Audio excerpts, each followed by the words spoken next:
Le ministère est une manifestation de Jésus. Il a plu à Dieu de révéler en moi son Fils pour que je le proclame parmi les païens.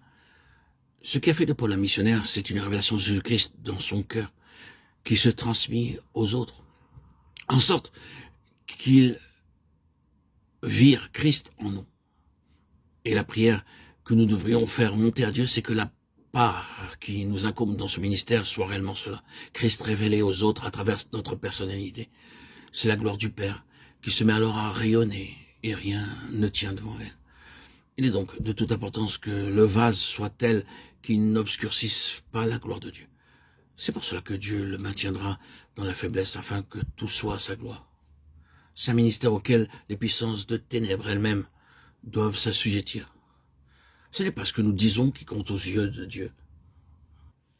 C'est la mesure dans laquelle la gloire de Dieu, à savoir Jésus-Christ, est impartie aux autres par notre entremise. C'est le ministère de Christ et il ne devient opérant qu'à proportion de ce que Christ est en nous. Le voilà, l'examen d'entrée, le certificat de capacité. Paul le dit aux Corinthiens en tout autant de termes. C'est vous qui êtes notre lettre, comme connu et lu de tous les hommes. Vous êtes notre témoignage d'aptitude au ministère. Par quoi il veut dire qu'ils sont indirectement le résultat de ce qu'était le Seigneur Jésus dans son cœur pendant son séjour à Corinthe.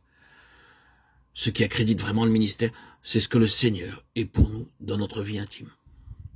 Puis donc que c'est Christ au-dedans qui constitue le ministère et qui ne s'agit en définitive que de l'administration de ce trésor en faveur des autres.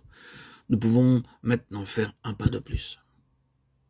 Christ, révélé en nous, représente une position spirituelle à laquelle nous sommes parvenus. Nous sommes au large maintenant. Nous avons franchi le Jourdain pour entrer dans le pays de la promesse. Vous vous souvenez qu'au moment où le peuple d'Israël allait entrer en Canaan, il eut des répartitions de territoires qui se distinguent l'une de l'autre, pas en les considérant qui les inspirèrent. Tandis que sous Josué, il eut 9 tribus et demie qui devaient se partager le pays au-delà du Jourdain.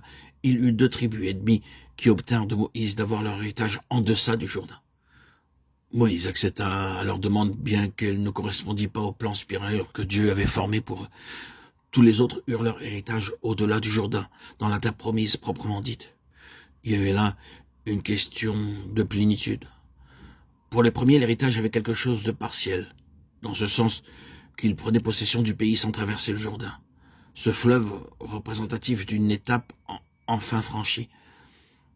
Ils étaient tenus cependant par un ordre de Moïse à accompagner les 9 tribus et demie de l'autre côté, quitte à revenir ensuite.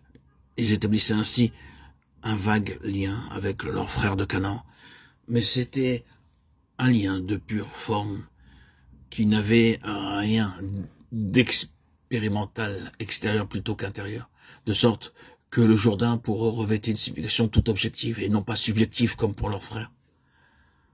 Or, le Jourdain, comme on l'a souvent fait remarquer, représente l'ensemble de l'œuvre accomplie par le Seigneur Jésus-Christ sur la croix, tout ce que signifie sa mort, sa mise au tombeau et sa résurrection. Ce rapprochement qui peut être peu familier à certains de mes auditeurs et auditrices a comme jalon le baptême de Jésus en particulier, qu'on associe toujours mentalement au Jourdain. Et le sens biblique de cette immersion tel qu'il ressort en particulier de Romains 6, 3, 5 et Colossiens 2, 12. Vous pouvez en bénéficier objectivement sans pour cela perdre votre héritage. Mais si le Jourdain représente une expérience réelle dans votre vie, alors vous avez un héritage bien meilleur. Les 2 tribus et demie, c'est-à-dire ceux qui ne sont pas préparés à franchir le Jourdain, n'ont que les avantages objectifs, ce que Christ a fait pour eux.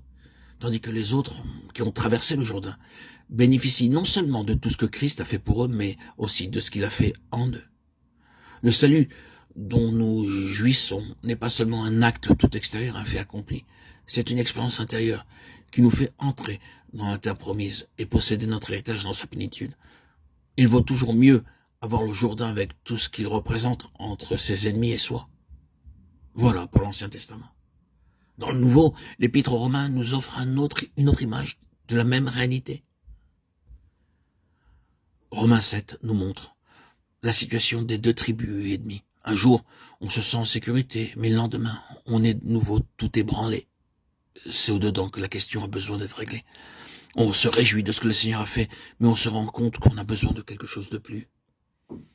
Et ce qu'il nous faut, c'est que tout ce qui a été fait pour nous soit maintenant fait en nous.